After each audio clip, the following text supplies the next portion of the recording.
everybody, it's Jeremy. This is going to be a new national overview for Vanarus, the land of the Chuds.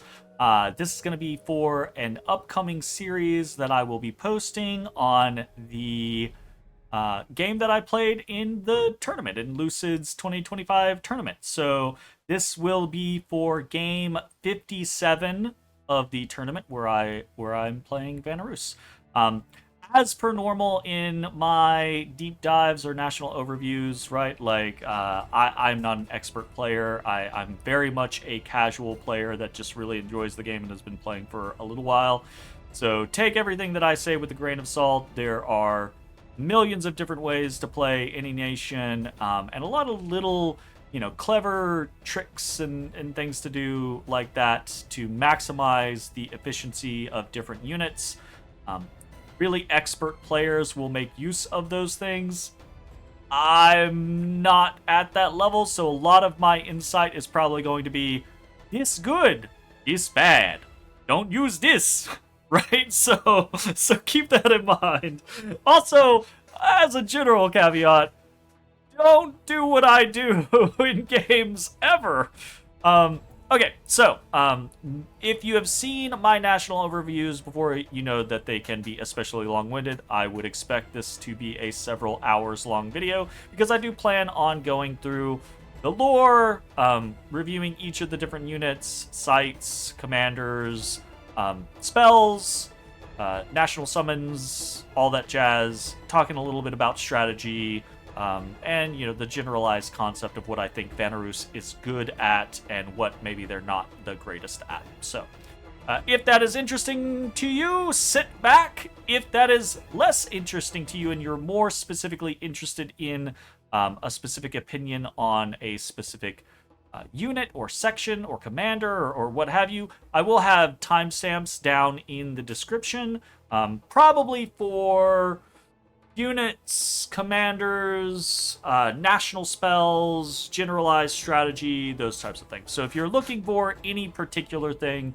pop down into the description and there should at least be some sort of guidance there. So, without further ado, let's jump on in. I'm going to read through the lore, and please pardon my pronunciation, because I do not speak these languages. I just think they're cool. So, Rus is a land of harsh winters and short summers. When the Vanir arrived, the land was inhabited by humans and Chuds, an exalted race of great strength and beauty. The Chuds and the humans had intermingled, and neither race dominated the other. The Vanir came as explorers and traders, but conflict over a sacred site led to war. The Vanir were victorious and founded the city of Novgorod, I presume playing off of Novgorod, at the ancient site. The Chuds and the humans of Rus joined causes and tried to drive the Vanir out, but the humans were weak and easily tricked by the illusions and magic of the Vanir. Soon, the Chuds found themselves at war with Vanir, as well as their former human allies. That's gotta suck. Then arrived the Black Knights of Ulm. God damn it, Ulm. The former conflict between Vanir and Chuds ended as the three peoples of Rus rallied under Novgorod to defend their land. When the Ulmic threat was averted, a kingdom had formed under the rulership of the Vanir. Humans comprise most of the Vanarusian population. A large portion are Chuds, and a precious few are Vanir. Most of the Vanarusian armies are human infantry. The elites of the kingdom are mighty Chuds and Vanir. The peoples of Vanarus prefer a cold climate. So, probably should have mentioned this, but this game is a middle-aged game. I presume most people know that with this being Vanarus, but if you're not aware of the early age, middle age, late age scenario with Dominions, this game will be played in middle age. So yeah, national features. Race, we have humans, Chuds, and Vanir. So we have humans, better humans, and elves. All Vanarusian peoples have partial cold resistance, very useful, and prefer cold scale +2. Military, we have human medium infantry, We have Chud Herdmen and Skin Shifters. Yeah. And we have Sacred Van Infantry, which I would normally be like, yeah. But actually is, yeah. We'll talk more about that. Magic. Air. A lot of good, yeah, air. Air, some skill in all other paths except Astral and the summonable beings of Rus. This is a pretty big point on the whole Rus, Vanarus, and Bogarus kind of like aspect. Priests, medium but expensive and few. Primarily your Vanabogs. But, very notably, you can perform blood sacrifices, which is very useful and pretty important. Scales and blesses, they get cold limit +1, which is neat. And then buildings, they have standard forms. So, Vanarus is, quick, brief overview, right?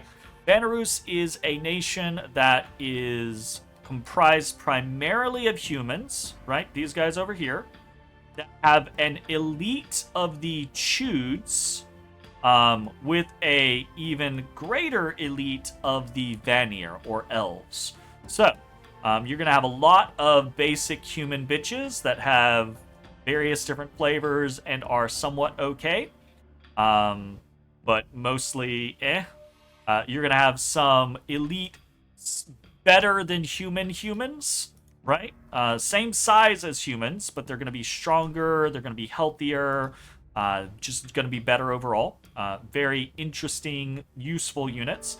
And then you're going to have some elves mixed in at the top. And that is reflected both in your units and in your commanders, right? So commanders, you're going to have several just Vanarusians. You're going to have some Chuds mixed in. You're going to have basic human mages. And then you're going to have some elfy horseboys, along with some, out in the wild kind of situation. So, pretty interesting nation. I think a lot of nations in Dominions are like this, whether it's Dominions 5 or 6. Those are the only two that I have experience with. But I think a lot of nations are like this, but I think Vanarus is quite like this in that you have a divide. You could kind of place a line on the screen between the units that you care about and the units that you don't care about. Obviously, with commanders, I think it's probably a little less black and white. And with units, there's always going to be specialized situations. Maybe you need a bunch of archers for some particular reason, etc., etc. But a lot of nations do this, and I think Vanarus especially does this. If you really care about some of the rightmost units, and you really don't care about a lot of the leftmost units. Again, an expert player is going to find creative ways to make special use of a lot of those niche units and get the maximum out of them. But from a general kind of like standpoint, it's mostly this side and not this side. Let's check the sites real quick, and then we will jump into going over each and every one of the units. So we've got Novgard. This enables the recruitment of Oathbound, which are your Sacreds, and Vanabog, which are your cap-only big mages. You get Air, Fire, and Glamour.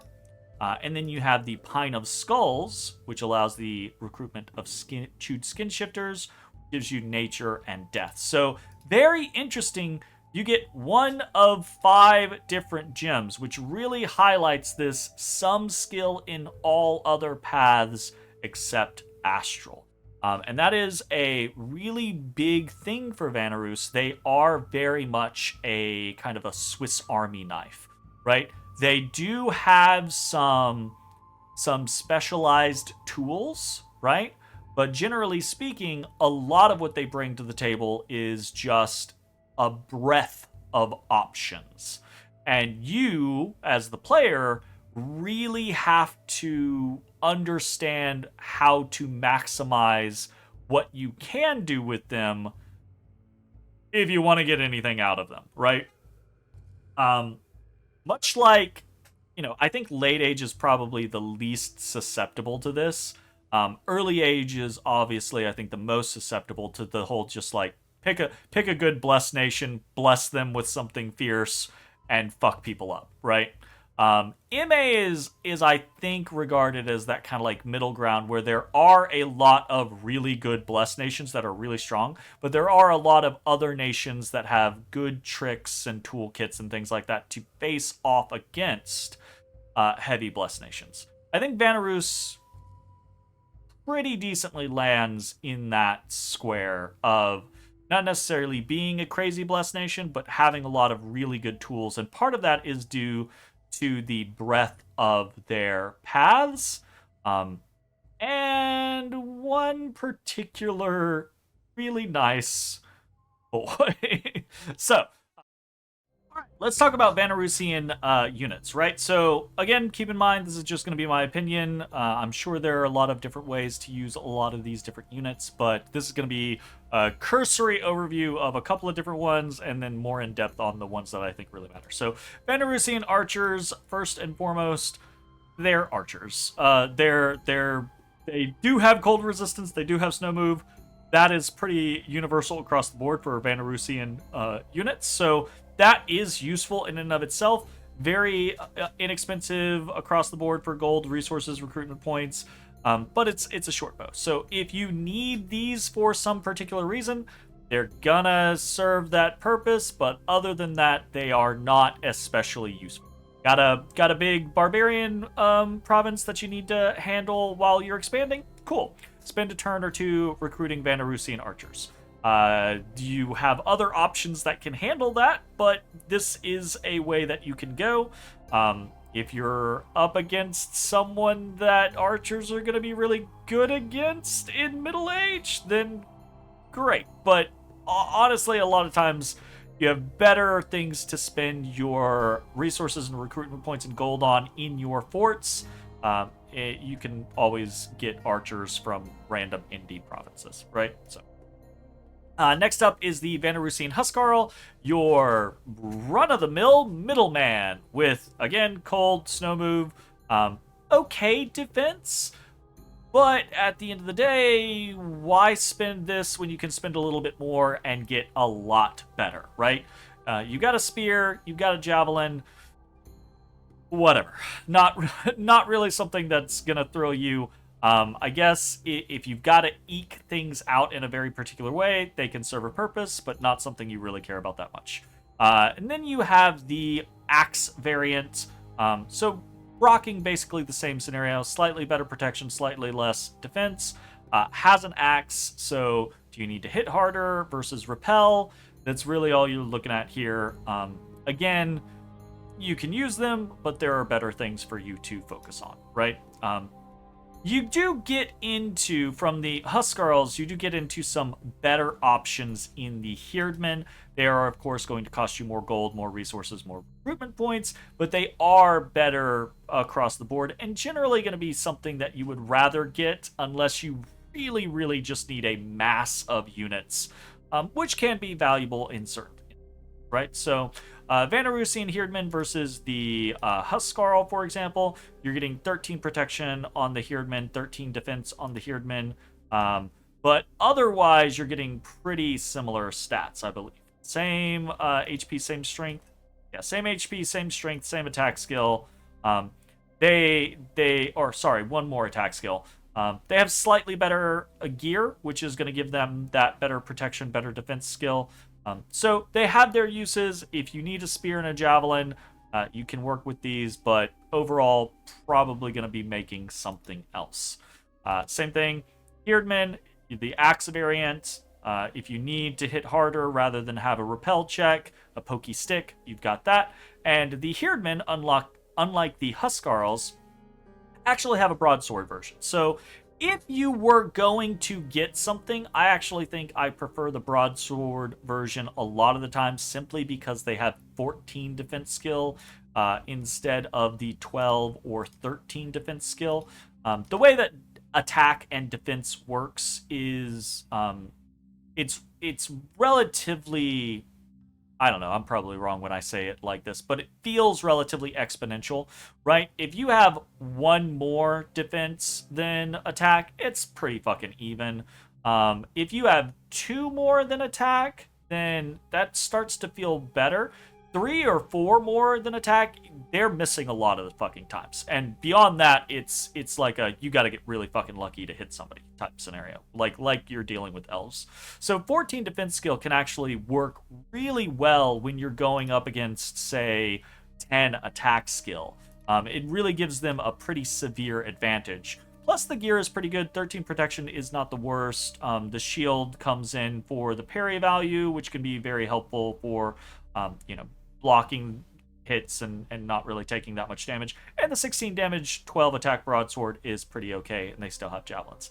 Still, at the end of the day, even though this is preferable to a lot of the stuff to the left of them, it's still not nearly as good as most of the things to the right of them, right? So, last of the basic human troops, right, is the Vanarusian Berserker. And this is the first of what I think the 4 actual good units that Vanarus has is, right?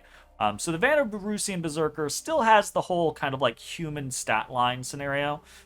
So nothing crazy exceptional. They do have slightly better HP than the basic humans, and slightly better strength. But really, you get these if you need them, because of the berserking blending nature of them. You're not going for defense here. You're not going for survivability. You're going because you got a lot of things on that battlefield that you got to chop through. And so you're like, okay, I need some Vanarusian Berserkers, right? They are more expensive than the Huskarls or Herdmen, so that is going to be a problem. But if you need to blender something and you need bodies, that's a specific thing, right? You need to blender and you need a lot of bodies to do it. Then the Vanarusian Berserker is probably the tool for you. The reason why there is that specific caveat is because within the Chud ranks, there is a better version of the Vanarusian Berserker, and that is the Chud Herdman. So this is, again, much like the Berserker, less of a defensive unit and more of a killing unit. Berserking 2, a broadsword with 13 attack doing 19 damage, an axe with 12 attack doing 21 damage. These things fucking kill. These are basically non-sacred versions of Vanheers, right? Similar in stat line.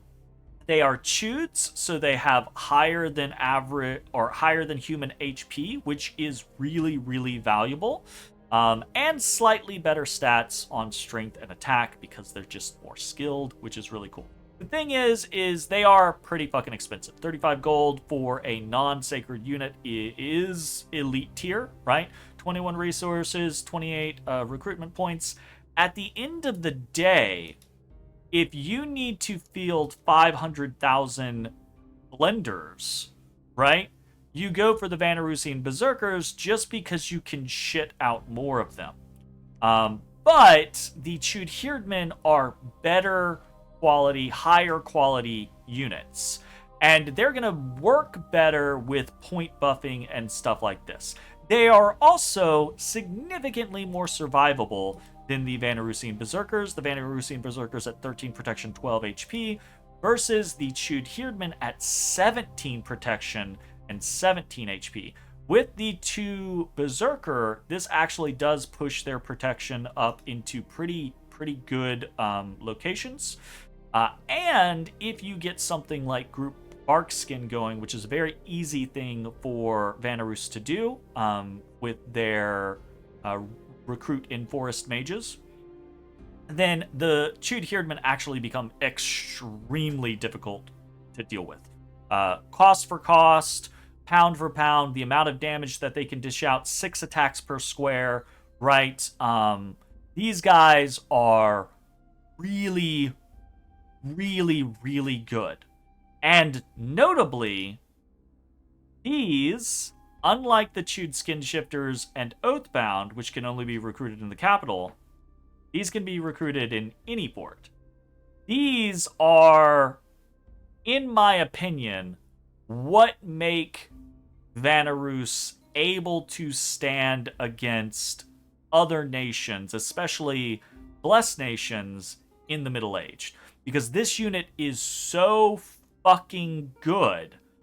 And if you're full scales or almost full scales, you can produce so many of them in every fort that these guys will carry you, right?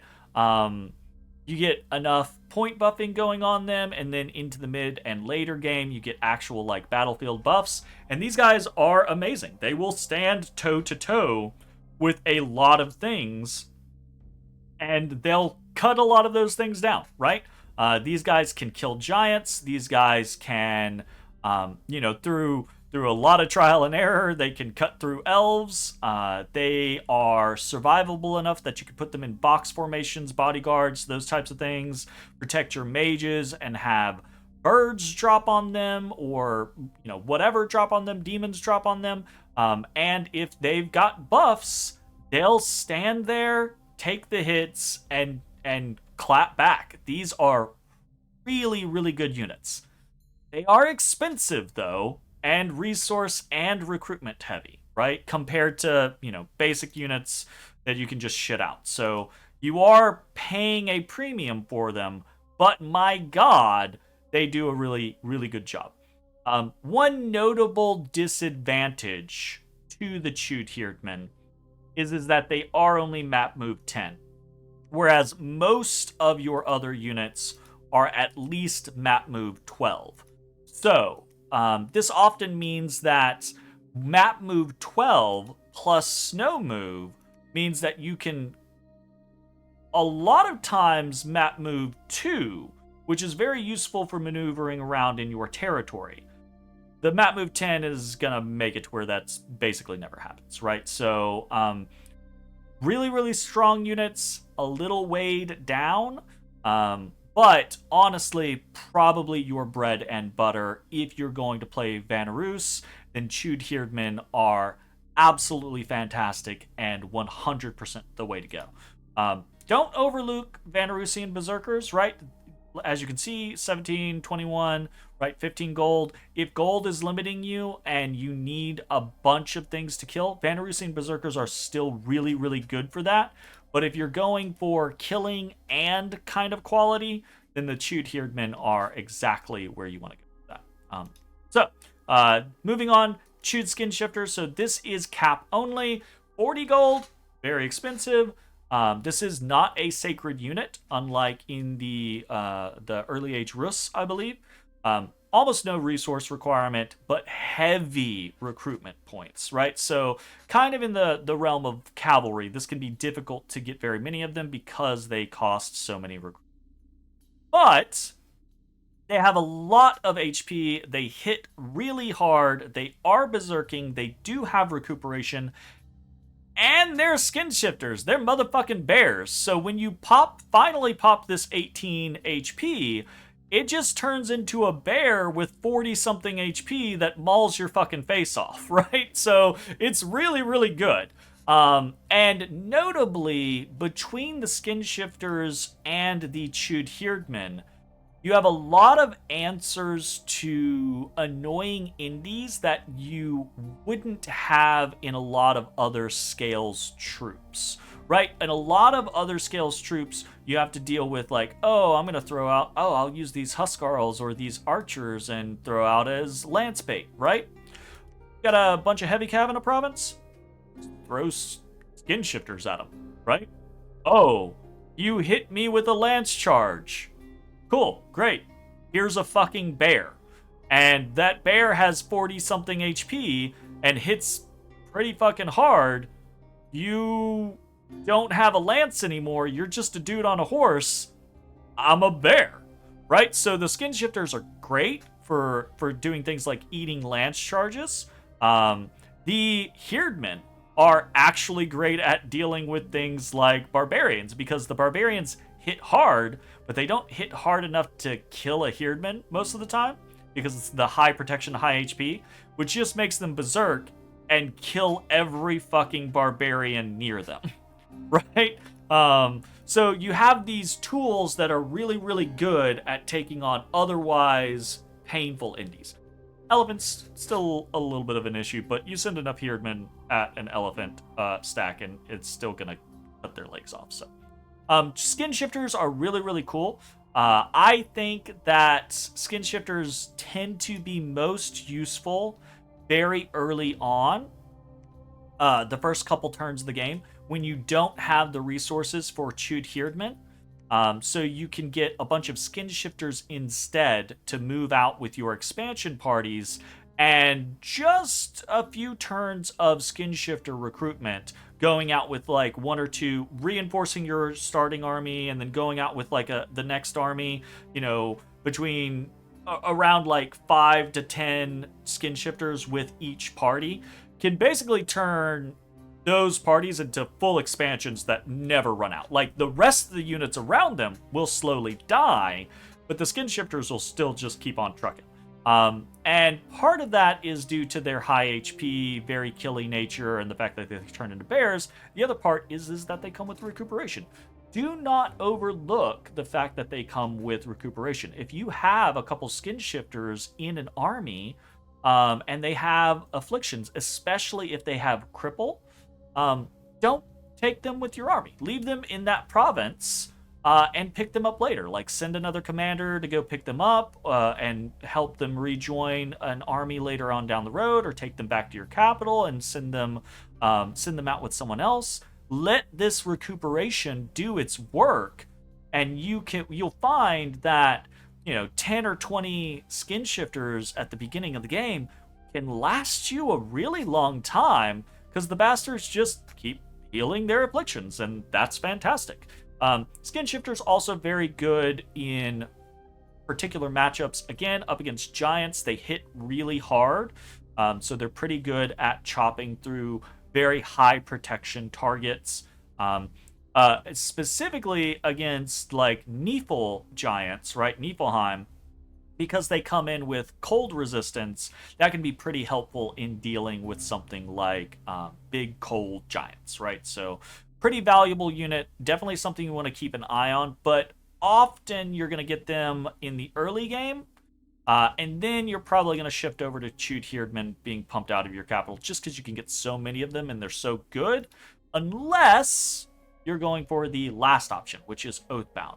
So this is the sacred unit that Vanarus has access to through recruitment. It is a Vanir, right? So it's an elf, and you get the whole elf shebang going on with that. So glamour, stealthiness, still comes with cold resistance and snow move like the rest of the Vanarusian units do. And is not the most expensive sacred on the face of the planet. 35 gold, 22 resources, 25 recruitment points. Not terrible. But that's because the unit is somewhat mid. Do not get me wrong, right? The Oathbound can absolutely be used with a good bless to do a lot of good work. But I really don't think that that's the point of Vanarus, right? Some people are going to potentially argue with me, and I'm sure there are great examples of that not being the case out there. But if you want to play a crazy Blessed Nation with an elf unit, go play actual elves, right? They're better at it. They have horses. They have higher base defense skill. They have multiple attacks. At the end of the day, the Oathbound isn't on a horse, so it doesn't have as high defense skill, and it only has 10 map move, right? It's not going to raid around like crazy, being a thorn in the side. It's going to move once, even if it's stealthing, and attack, right? It does have glamour, sure, but glamour stacked with high defense is really where it's at. 16 defense is good, especially for a kind of like middle tier or low elite unit. But for a sacred is not really anything to sneeze at, right? Or not really anything to like cheer over, right? Protection 16, same scenario. HP 14, same scenario. Broadsword, 18 damage. Okay, this is not bad, but it's also not great. Only 3 attacks per square. So Oathbound have this unfortunate scenario of just being pretty okay across the board, but not super good at anything. They They don't hit really hard like other sacreds, even other elvish sacreds do. Van Heers, right, being kind of like the go-to kind of blender concept. They don't have high defense tanking capabilities like mounted elvish units do. They don't even have as high a HP as the Chuds do, right? Nor high protection. So they're very just kind of okay. Obviously, if you take a big bless, then the Oathbound are going to end up being better than Chewed Herdmen or Skin Shifters. But if you're playing more to the scales side of things, which I think is the kind of the point of Vanarus, then Oathbound end up being just kind of mid. Still useful in a couple of situations, namely the fact that they're your only real recruitable stealthy units from a base standpoint, and they do have Bodyguard 3, which I think, just pointing this out, this is really, really fucking cool from a lore historical standpoint, and that's because Oathbound are supposed to be the Varangian Guard, right? It is rumored that the Emperor of Pythium has employed such a band of bodyguards of unfaltering loyalty, right? Pythium being the stand-in in Dominions for the Byzantium Empire, and so that basically makes the Oathbound the Varangian Guard, which is really fucking cool, and unfortunate that they're just really not that great. Kinda sucks. Make use of them when you need to, but otherwise, Skin Shifters, Herdmen, and to a lesser extent, the Berserkers are probably where you want to put your time and focus as far as recruitables for your nation go. And then, getting valuable indies is another important thing to make use of to diversify your threats, right? So that's the units for Vanarus in a nutshell. Let's jump into commanders. All right, let's jump into the commanders for Vanarus, right? So very similar situation going on with the units where you don't care as much about the left side, you care a lot about the right side, but it's a little jumbled up, and there's a couple of caveats here or there. So let's go through, right? Short, sweet, simple, you got a scout, use it when you need scouts, great. Onwards, you've got the Vanarusian Hearse, which is your low-tier leadership unit. So not 100 leadership, so not going to be able to use formations, not going to give you a morale bonus or anything like that. But at the end of the day, relatively cheap, and you're probably going to get a few to move people around, is what it is. Probably if you can afford it, you're going to want to grab indie commanders to shuffle your troops around rather than using fort turns for these guys. But you do what you got to do when you got to do it, right? They move troops around. There you go. You have the Vanarusian Jarl. Now this guy is 100 leadership, so he's going to give formations and a +1 to squad morale, which is useful. The problem is this little sacred motherfucker isn't great in any other way and costs 125 gold. So is a little pricey just to get formations and a +1 when you have access to better leaders.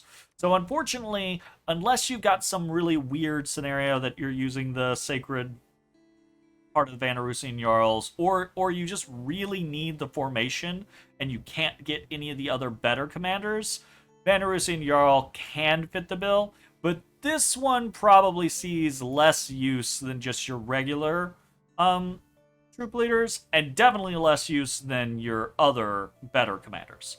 Next up is the Vanarusian Goad, and this is just your H1 priest. You're going to get a fair number of these unless you get a other indie priest province, and you need a lot of the priests. These guys are going to be useful for blessing basic units if you need some blessing, which is kind of here or there thing with Vanarus. But they're also going to just put temples down. They're going to preach. That's going to be useful. And you are a blood-sacking nation, so these guys can actually blood-sack for you. So you're probably going to have a couple of them doing what needs to be done. Then you have the Chud Jarl. And this is a weird mix between the Vanarusian Goad and the Vanarusian Jarl. Much like the Vanarusian Jarl, it is 100 leadership, so you're going to get formations, you're going to get +1 squad bonus. That's good. That is not good for 170 gold, though he is not only sacred, but also an H1. So this is kind of where it gets into the what exactly are you doing with Vanarus territory. So specifically, if you're doing some weird, crazy bless, and you're kind of like turning Oathbound or Vanabogs or something like that into these really intense things, and the Chud Jarl can make use of it, you can use like little squads of these guys to be kind of interesting thugs, depending on what bless you've got. But it's a pretty expensive proposition. It is doable. It is a little cheesy. It is an option, but it's also a little weird, right? So Chud Jarls, probably a little more useful than the Vanarusian Jarls, but also more expensive. So really gotta analyze what you're getting out of it, and is it worth it? If I just need 100 leadership, I'm probably going for a Vanarusian Jarl.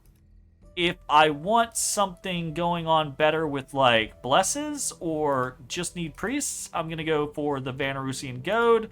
And then there's also the Vanabog, which is just a better leader across the board, right? So Chud Jarls, a little weird. If you're doing something weird with a bless, maybe you use them. Otherwise, kind of probably a dud.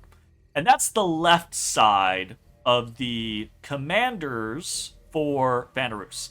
And then we have the 4 right side commanders, right? So, talking through these, you have 3 mages, 2 of which are recruit in non-fort forest only. And then you have the cap only big mage, right? So we're actually going to talk about these in slightly different order. We're going to do the Vanarusian Sage, then the Viedma, Vieden, and then the Vanabog, right? So Vanarusian Sage. This is your only mage that you can recruit from every fort. Note that, right? You do not have choices. You do not have options. There is no, ooh, do I want this mage or that mage? Which is going to be the useful thing this turn that a lot of different nations have to go through. You got a fort? Yes. You want a mage? Yes. Then you're getting a Vanarusian Sage unless you got a random site in that fort, or like shamans, lizard shamans, or something like that. Otherwise, you're recruiting a Vanarusian Sage. And that isn't necessarily a bad thing, because these guys are pretty interesting. At face value, it can be a lot of like, eh. But if you dig in deeper, these guys are actually pretty neat, and pulling away the option of choice forces you to really dig into what is available to you out of this can. 190 gold, 2 resources, 2 recruitment points. Not the worst, but not the cheapest as far as mages go. Every one of them comes as an Air 1, and then they get 2 100% randoms. And this is where things get really, really interesting with the Vanarusian Sage. Because the first 100% random is fire, air, earth, and nature. So this does mean that Air 2 is possible, and it is very valuable. But everything can do something. Although, obviously, specific paths are more desirable than others.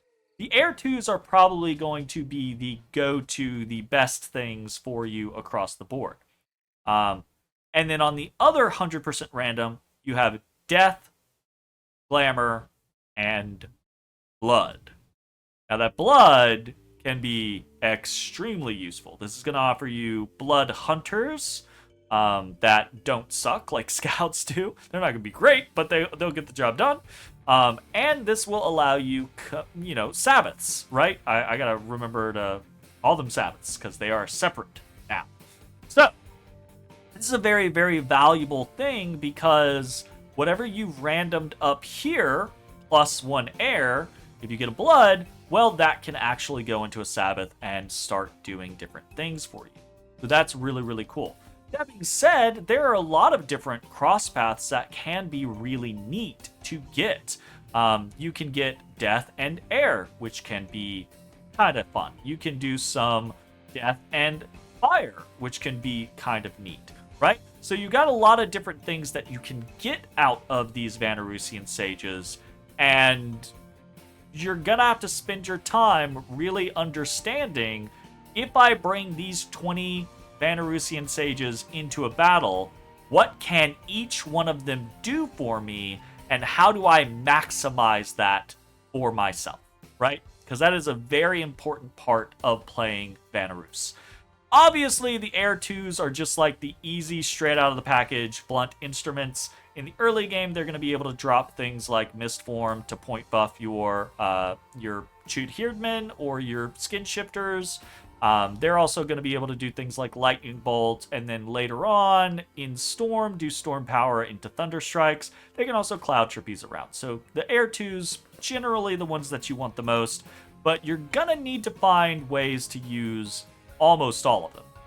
You also will be able to site search in at least one with a lot of different Vanarusian sages, which is kind of neat, but also can be a little bit of a trial in patience, as you're like, I've got 4 or 5 different Vanarusian sages going around site searching with various combinations. Do I have all my combinations covered?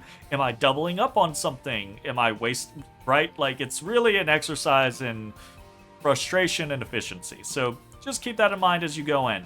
The other really important, really key thing, or two important things, right?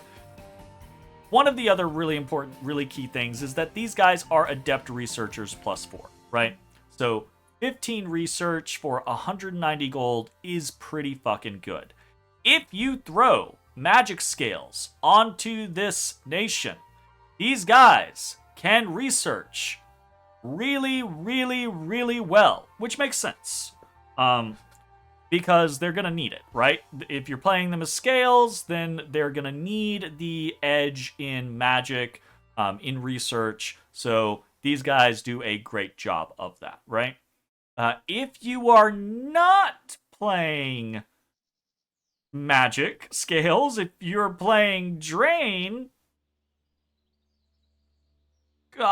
could you not? I mean, I'm sure it can be done, but that is definitely a situation that I would question, right? So, yeah, see how that goes, right? Very high magic resistance out of a just basic bitch mage, so that's pretty cool. Low morale. Keep that in mind. That can fuck you up, right? And interestingly, 16 map move with snow move is pretty solid. You will almost always be able to move 2, which is really, really cool. I think there's only like a few instances in your own territory, always you'll be able to move 2. But outside of your own territory, it can get a little sticky there. Very interesting mages. You really have to spend a lot of time like understanding what your options are and maximizing your options out of them to get the most out of this nation, which I think is really neat. Next up, we have less or more blunt instruments in the Vieden and the Viedma. Now, these can only be recruited in forests that are not forts. You are going to want to find a forest, get a forest relatively early on, and you are going to want to drop a lab in that forest, and you are going to want to start producing either Viedens or Viedmas or some combination thereof. If for no other reason, then you will want some nature 2s. They will be extremely valuable to you and you cannot get them out of your Vanarusian sages. Okay?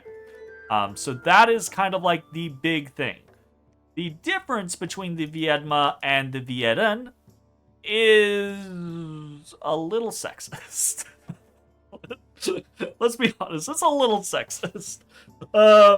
It's the real difference is the fact that the Viedmas have water, earth, nature, and the Viedens have fire, air, earth, nature.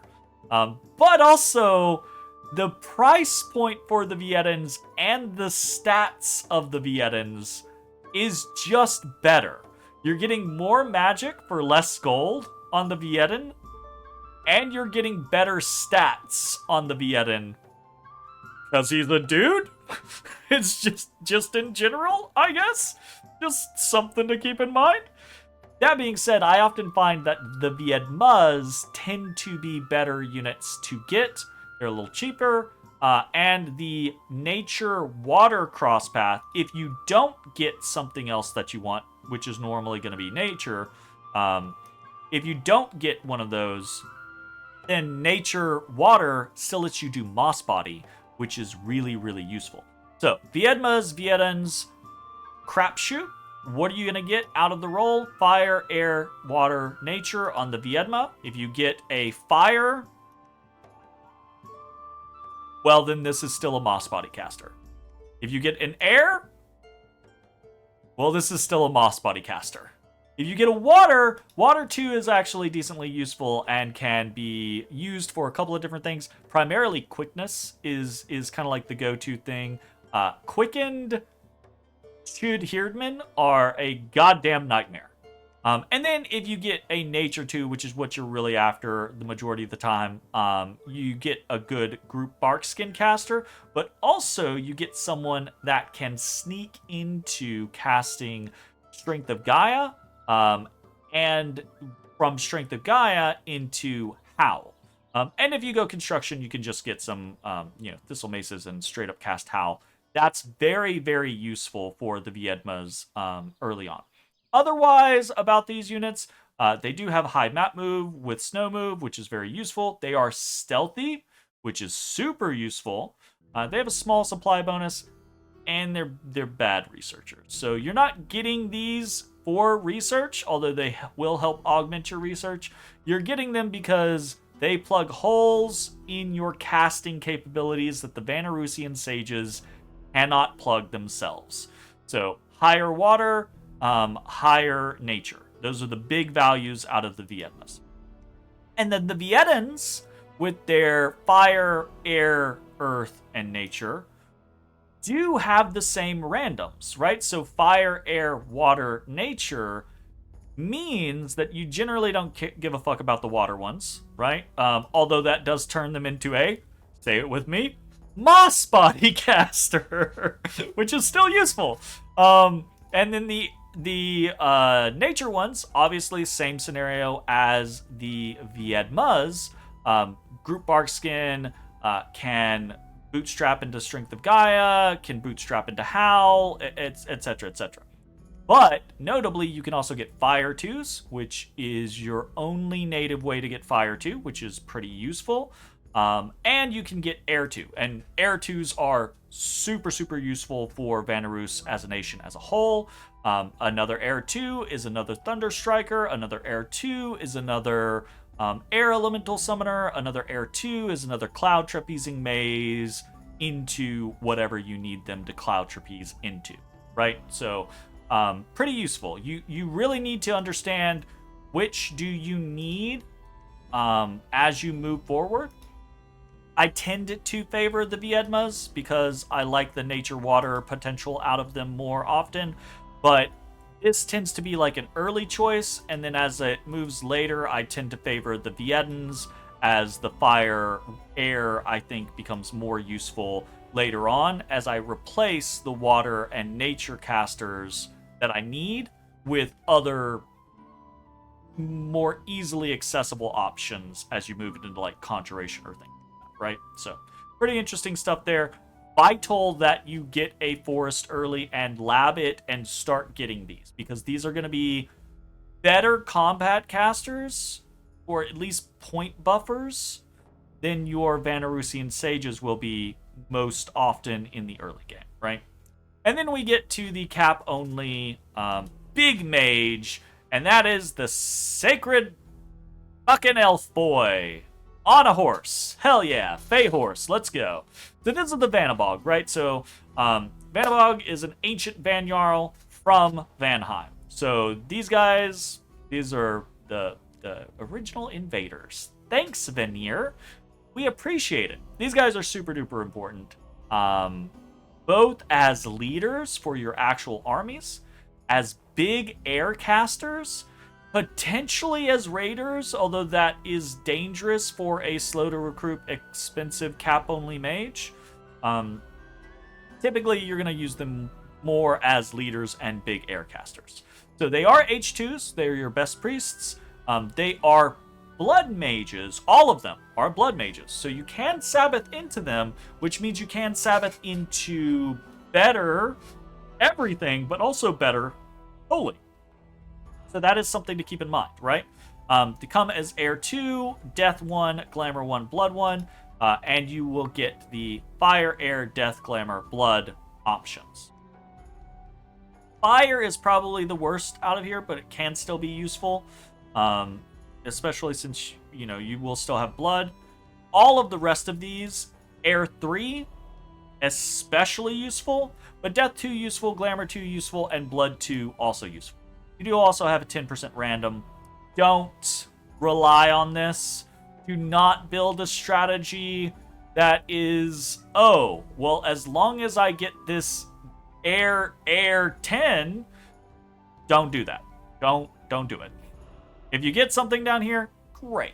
Super lucky. You're happy. That's it. Important things to note, right? Like getting Death 2s, twice borning these guys can be pretty useful. Glamour 2 can be very, very useful early on for like group luck and things like that. Obviously, the Blood 2s can be super useful. And obviously, the Air 3s are vital because they will be able to do things like Storm, and they'll bootstrap you into higher air. Well, with a little bit of help, they'll bootstrap you into higher air, etc., etc. So keep that in mind. Vanabog production typically is extremely difficult to do in the first year of the game, but as you approach the end of the first year of the game, you're basically going to want to turn on Vanabog production, and you're going to never want to turn it off, right? It's going to be everything else can produce all the other shit that you want or need. Your cap needs to be producing Vanabogs because these guys are incredibly useful for a million different reasons. Even in the late game, when you have Queens of Elemental Air and everything else, you've got Bishop Fish, so you don't have to bootstrap into whatever weird bless thing you're doing. It doesn't matter. If you have literally every other option covered, and you no longer need Vanabogs, great. You drop a fucking Vanabog in every province that you have with a temple in it, and you blood sack, because these are H2s rather than the goads being H1, so these can sacrifice 2 blood slaves a turn, which doubles the temple checks you're getting out of the blood sacking, right? So, absolutely, Vanabogs are vital. They're awesome. Love them. If you were gonna do some weird bless thing, if you were gonna say, no, I want to play Vanarus with a bless, then you got to make sure your bless works with Vanabogs, because I think that's the only way it really matters, right? It's going to need to work with Oathbound as well, and probably that means it's a high defense blur something or other bless, unsurroundable, just basically amplifying their ability to survive. But I think that's a mistake. I think the nation plays significantly better just with the concept of, as scales, you have really good troops here. Make use of these, make use of your really good research capabilities, and pick the right mages for the right job, and you'll do good enough, right? So, I think that probably does it for commanders. Let's take a look at heroes. All right, so we're going to take a quick look at the Vanarusian heroes. They have 3 unique heroes. They do not have any multi-heroes, which is unfortunate. I think multi-heroes are really cool, and I think all nations should have some multi. That being said, they do have some pretty interesting, unique heroes that can be especially useful. I have ordered them in order of opinion on how I think how valuable they are. The least valuable being, I think, Ingvar. So this guy can't arrive before turn 15. He is okay. He is an elf. He has elf stats. He's a okay leader. He has okay equipment. He's stealthy and inspirational, right? That's all right. But you're not really getting anything out of his special abilities or his particular paths that you don't already have access to. He's kind of like getting another Vanabog just without a horse. So less map move, right? Air 2 out of the gate, Death 1, Glamour 2, H1. If you have not randomed a Glamour 2, yet on your Vanabogs, that can be useful. But otherwise, there are already people that are doing the things that he's doing, except with the inspirational and leadership. No, even with the inspirational leadership, the Vanabogs have 150 leadership. They already have a +2. So this guy is also a +2. So this guy, cool, neat if you get him. Not game breaking, not a super big deal. Next up is Baba Yaga. And Baba Yaga is cool because she is a unique hero that Russ, Vanarus, and Bogarus all share. She is a crazy looking snakish lady, hag lady with a big stick that flies around. Legitimately flies around. She has flying, right? Does not come but before turn 20. But if she does show up, she has some pretty interesting things that she can do. Namely, she is an Air 3, which is fine. It's useful. It's just not something that's like, oh my god, crazy. But she is Death 3, so she is the highest death that you're going to get out of this nation, which can be super useful in a lot of different scenarios. But at the end of the day, it's not something that you can rely on, so you can't really build your strategy around it. If you get her, you can make a Skull Staff. She's suddenly Death 4. I think you have to be Death 5 in order to get a Skull Cap, right? So you'd still have to boost her to be able to get further in Death. But if you're gonna get further in Death, then you're probably going to do it through this lady. Kind of the biggest thing, I think, for her is she does have especially high map move. She does have Air 3, so she can Cloud Trapeze. And then, obviously, right, like, high air, high death, Wind of Death caster. Right? Wind of Death caster? Wind of Death? Wind. Oh!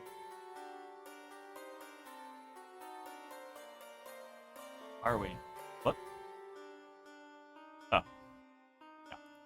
Wind of Death caster, right. Death 4, Air 1, so she can, it only costs one gem, so she can out of the gate without needing any sort of gear or boosting. You can just launch her at someone, Wind of Death them, and there you go, right? Twice born her before you do that, because she's probably going to die unless you have a good retreat path, right? But it is definitely an option. Boost up with Death for her. She can be pretty useful, and kind of a neat scenario. Also, she has a giant pestle that does 31 fucking damage. That's wild. That's really neat. And then last, I think the most valuable of the unique heroes that you can get is Old Bear Thunder, the last Perkanu. Perkanus being the interesting casters that you can get in EA Rus. So this being the conceptual last of the Perkinu, being kind of a cool lore blurb, can show up after turn 5, right? So that is kind of interesting. He is a skin shifter, so he does turn into a werebear if you pop him. And he summons a bear. He has a little bear friend, which is cool. None of those things are the reason why you give a shit about him. You give a shit about him because he is Heir 4. And Heir 4 is where you can build a wind helmet, right? Wind helmet. Wind. No. Air.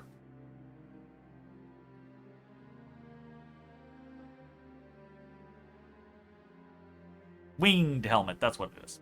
Right, so winged helmet at Heir 4 for 25 air gems is the lowest air booster, and it is really, really important that you get access to winged helmets, right? You don't have to have them because your Vanabogs can Sabbath into higher air. But doing that takes time. Doing that takes blood slaves, which, you know, that's fine, whatever. But doing that takes time in battle, which means your buffs are coming out slower, potentially, than your enemy's buffs. Typically, this means you are empowering a Vanabog in air, or your god has 4 or higher air, which means you can then make winged helmets, put them on a Vanabog, and then that Vanabog is Air 4. Right? Because you're going to put it on an Air 3 Vanabog.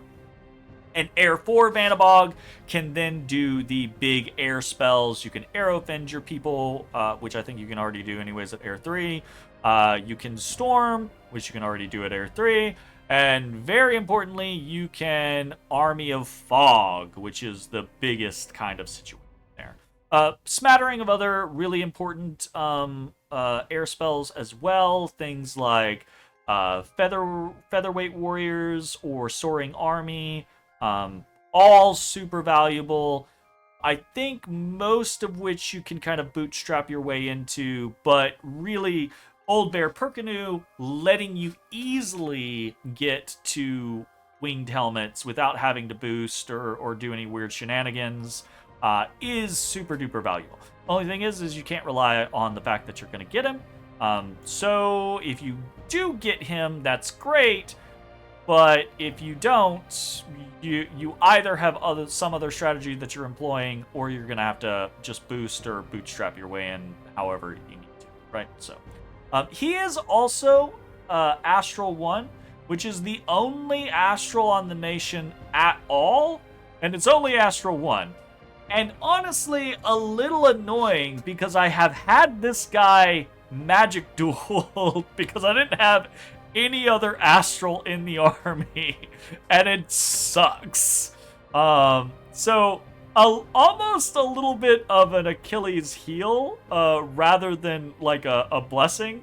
But Astral 1, you can, if you get this guy really early, you can site search around with Astral, high air, high nature. That can be super useful. You can arcane probing with him because you only need one in Astral to be able to do that. And then, of course, right, like high-ish air, being able to make winged helms is useful. But also, if he's your highest air caster, you can put a winged helm on him. Suddenly, he's air 5. You can make the other air booster, which I'm not going to look up the name of because I don't remember it. I'm just going to look for... Wait, what? Why are you stuck on... Whatever. Anyways, let's flip back. Cutscene. So, those are the unique heroes for Vanarus. Some really interesting things there, I think, specifically with Baba Yaga and with Old Bear Thunder. Can be really nice to get them. But of course, the same thing as always with unique heroes. You can't rely on them, so don't make it a part of your strategy, right? Next up, is Vanarus... They don't have any items, right? they've got a shit ton of spells because they have the, I say spells, they've got a shit ton of summons is what they really have. They have no national items. Okay, so next up we are going to go over the national summons for Vanarus, and that's a whole bunch because, like I said, they have the Rus, Vanarus, Bogarus line of national summons that those three all share. Which is really cool, gives you a lot of interesting options, but also a mixed bag of some useful, some not useful. So let's take a look at those. Okay, so we are going to talk about the Vanarusian national spells, and by national spells I really mean national summons. They share the same line as the Rus and Bogarus nations, Rus being EA, Bogarus being LA. So Rus, Vanarus, Bogarus all share these same line of summons. And I think there are a couple of nations that have some of the other spells in here, right? Like Draugr and Bears are not just specific to these three nations, but most of these are specific to the nations. There's a lot of mix in here, and due to the variations in Rus, Vanarus, and Bogarus, different of those nations have different capabilities of taking advantage of the various different summons that are here. So I'm going to try to speak specifically from the Vanarusian side of things. Also, the other thing is that just due to the sheer number of these summons, the edge case uses, the little tricks that you can do with them, depending on if you're Rus, Vanarus, or Bogarus, is all over the place, right? Like there's no way that I'm going to be able to cover everything that can be done. But I will try to cover like main highlights and whether or not I think they're good specifically for Vanarus, right? And then maybe a brief kind of like, what you might do with them. If you have other opinions, or you just want to talk about them, because I love this type of shit, right? I love this. I love, like the Lunka-esque line of things. I love the Bandar Log. What's the Naga nation? Patala, that whole line of things, right? Like, there's a couple of different, like, nation groups that have really cool lists of this, and I wish everyone did, because I think this type of stuff is what really makes Dominions shine as a whole. So let's just jump in and take a look. We're gonna go down. I have this sorted by where you get them or when you get them in Conjuration. So first up, we have the Samargal, right? This little flying puppy dogger is kind of cool. Relatively useless in combats. You get 1 for 1 air gem, and it requires you be air 1. What is the purpose of this thing? Entirely the purpose of this thing is right here in the fact that it has patrol bonus 10. You know what? Hold up. First off, my shit's fucked. Why is my shit fucked? What's going on with this? Let me look. Let me fix this. I failed. I failed today. Is it because of because of this? It is. It is because of this. All right. So let me pull this. I'm gonna try to give us a little more view of what's going on here. We'll make this a little bigger so it's a little easier to see. I still want to keep the list up though. All right, so I wish you could drag these and make them bigger, but it is what it is. So we've got the Samargal. Really, whole purpose for him is this patrol bonus plus 10. This is actually pretty useful. The only problem is you do have to sacrifice a mage turn. The 1 air gem is not really that big of a cost. Normally happy to pay for this. Samargal's very, very good to get a handful of them, and then you can use them to severely inflate the patrol bonus in a province. Just 5 of them is 50 additional patrol, which is just 50 additional patrol bonus, not including their own actual base patrol, right? It's 50 on top of their own base patrol, right? So can really, really drastically increase the amount of patrolling that you can have in a particular province. Very useful for primarily 2 things. One, for blood hunting, right? Because these boyos do not cost any upkeep, which is nice.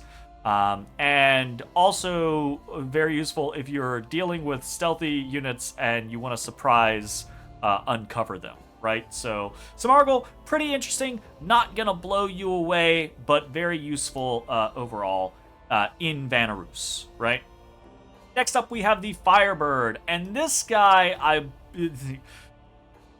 I think most people are probably familiar with the Firebird. Also a flying unit, also relatively useless in combat. The whole existence of the Firebird is this bringer of fortune 2.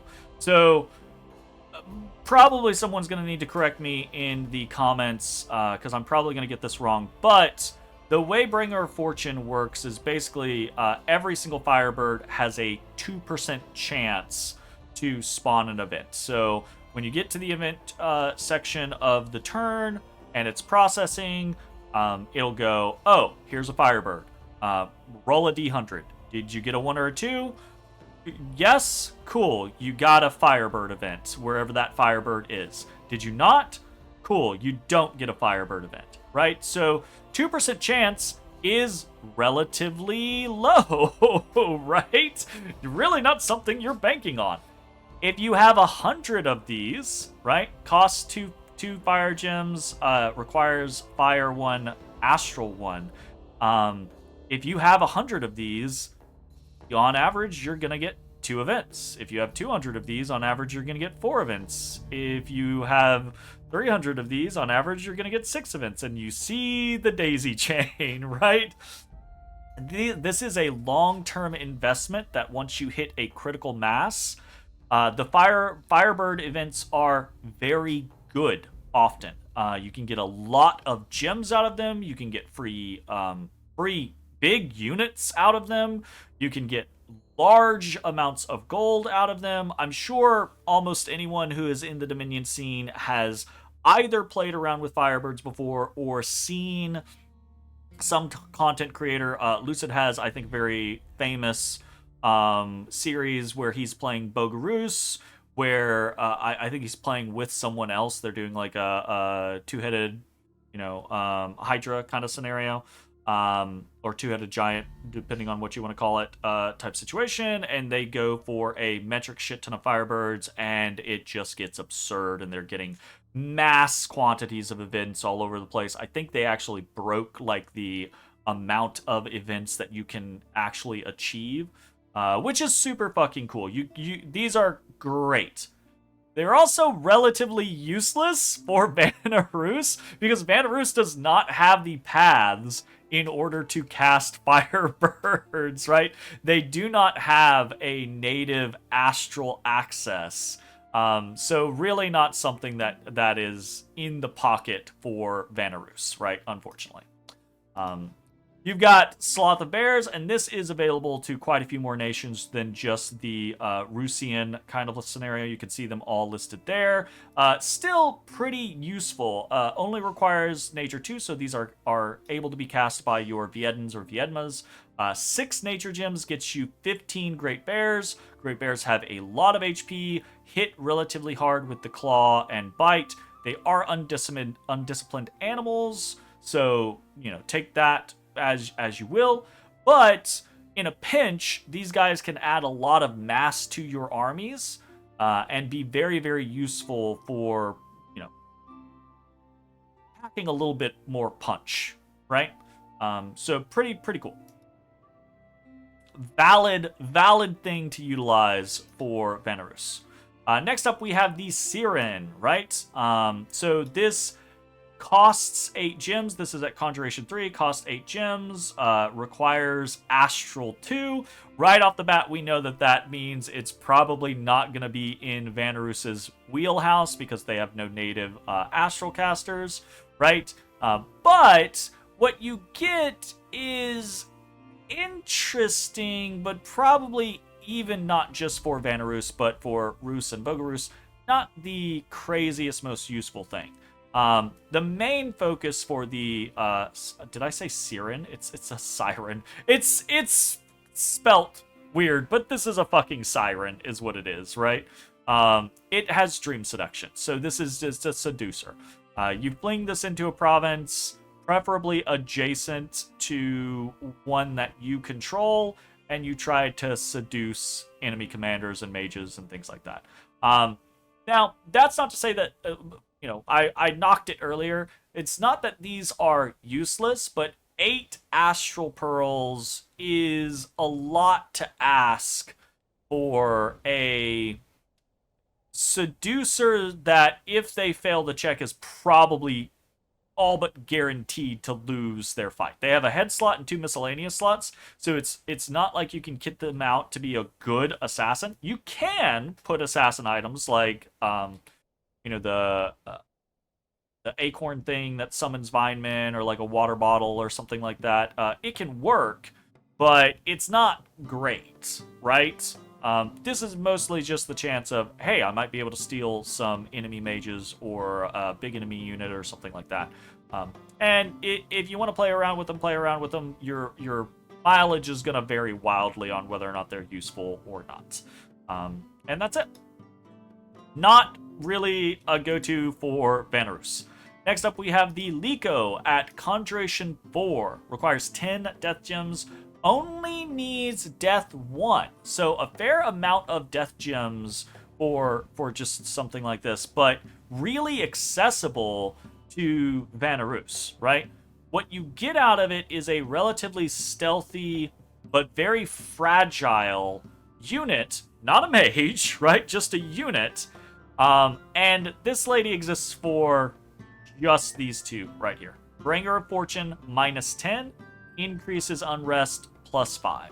Right? So the entire existence of this lady is to just be a miserable crone of misfortune. You summon these, and then you go march them around in your enemy's territory, and every turn, so we experience Bringer of Fortune with the Firebirds, right? 2% chance. Every turn, there's a 10% chance, that's what that -10 is going to amount to, 10% chance of a bad event happening wherever they are, right? So, you do not want to keep them in your territory. That's not good. Especially since it'll cause unrest. So, you also probably don't want to just sit them on fortifications, because they probably will get patrolled out. But it's not bad to have, 2 or 3 of these ladies just walking around in your enemy's territory. You'll spawn bad events, you'll cause unrest, you'll fuck with their economy. You might actually have events spawn, indies in that take territory away from your enemy, or cut off, paths that they were intending on moving through. It can be very, very useful, right? So, 10 gems is a lot to ask for, but at the end of the day, kind of neat. Slight secondary use, but I don't think this is really worthwhile. This is more of like if you have Likos, then you can use them for this. It's kind of like a sacrificial use, but they have this length 50, range 50 curse, right? So if you really need something cursed, you have other ways you could actually cast the spell Curse, but if you have a Liko in the area and you really need something cursed, and you don't have, for whatever reason, don't have access to being able to cast Curse at the thing, Liko can work in a pinch, and Curse can be pretty useful in the right situation. So Liko, pretty interesting but niche utilization for Vanarus, I would say. Next up, we have the Awakened Draugr. There are a number of different nations that can utilize this. This is not, notably if you check, this is not part of the Russian line, right? This is just kind of like the we're a little dark line. Vanheim, Helheim, I say a little dark. This is probably we're a little dark and a lot of elf line, right? Vanheim, Helheim, Vanheim, Vanarus, and Midgard can all cast this. So Draugr, or Draugr are interesting units. They are undead units, HP 30, and they have the shape change below HP 20. They actually increase in size and strength, which is kind of cool, right? Like, that's an interesting little effect, right? And then if they go back above 25 HP for whatever reason, they'll flip back to this. So as they get injured, they get bigger and hit harder. They have decent protection, pretty okay stats, right? Hit decently hard. They have native cold resist and poison resist because they are undead, obviously, but they also have a cold aura and fear. So quite good. Spirit Sight, quite good units. The caveat is they do require 12 death gems, and they do require death 2. And you only get 4 of them out of it. I think for Draugr, for 12 gems, is worthwhile. I absolutely do think that they are worthwhile. Now, I don't think they're just like, oh, always good. You should always spend 12 death gems for 4 Draugr. It's always worth it. But I don't think that's the case, but I do think that they are often a pretty worthwhile pickup, right? Good combat stats, good HP, high resistances, very effective in taking buffs, plus the cold aura and the fear and just the nature of undead makes them pretty damn strong, right? The issue with Vanarus specifically is you can get Death 2 natively on your Vanabogs, but your Vanabogs are often off doing specific things. It's not to say that you'll never cast Awakened Draugr with them, but it can be kind of like a choice. So, accessible, but maybe like limited accessibility, right? Still pretty useful. Next up, we have the Alkahest. This is at Conjuration 4, requires 15 gems, and requires Astral 2, so probably not on the Vanarus roster. And that's probably okay, because the real thing here is that Alkahests are just sacred H3s, right? For 15 Astral Pearls, you can summon a flying sacred H3. They also have off +5, inspirational 2, though they're not great leaders, and they don't have a lot of like slots to turn them into great leaders. Whole purpose is this is just an H3, right? Flying H3 can be pretty useful. Not really a thing that I think Vanarus cares about too terribly much, because often you're not really worried about the sacreds that you have. So probably not a big deal, but in the right situation, if you get access to Astral 2, and people might not be necessarily expecting this, right? You can have Alkahests participate in throne rushes as the individuals that are actually going to capture the throne.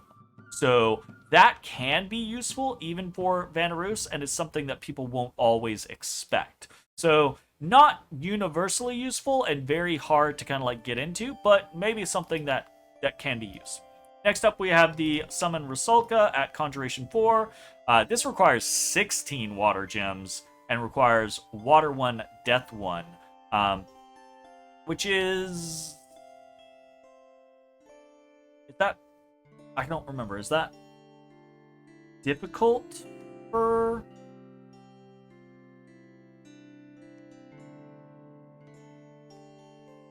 Don't remember. Is that difficult for Vanarus? I think that's difficult for Vanarus.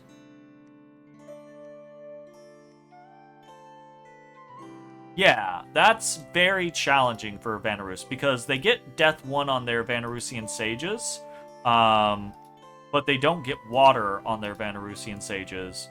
And on their Vanabogs, they can get Death, but they don't get Water, right? They can get Water on their Viedmas, but they have no access to Death there. Same thing with the Viedmas. So Rusalka's not really... Sorry, I had to flip there. Rusalka's not really a very accessible thing for Vanarus, and pretty expensive for what you would be getting anyways. These are relatively stealthy, water-breathing mages. They are mages, right? So Water 1, Death 1. They can propagate themselves, which is useful. And they have Seduction of Morale, very low Seduction. Morale versus 9, right? So... not especially good mages, not crazy good stats, not really good seduction, very hard to break into for Vanarus, and pretty fucking expensive at 16 gems, right? Not saying you couldn't make some utilization out of them, but this is probably one of the lowest ones on the totem pole, right? So not very good. Next up, we have the Vodyanoi. So this is Conjuration 4, 20 gems, 2 water, right, which is also difficult for Vanarus to get. They can get Viedmas or Viedans with water, but it's only water 1, so pretty wait, am I talking out my ass tonight? No, Viedmas can get water too. So, this one is accessible to Vanarus. So we have that with the Vodyanoi.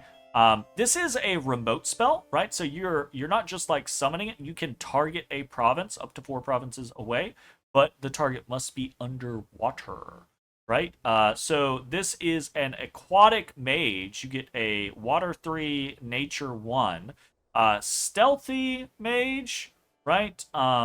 So important to know, it is aquatic. This is not bad, right?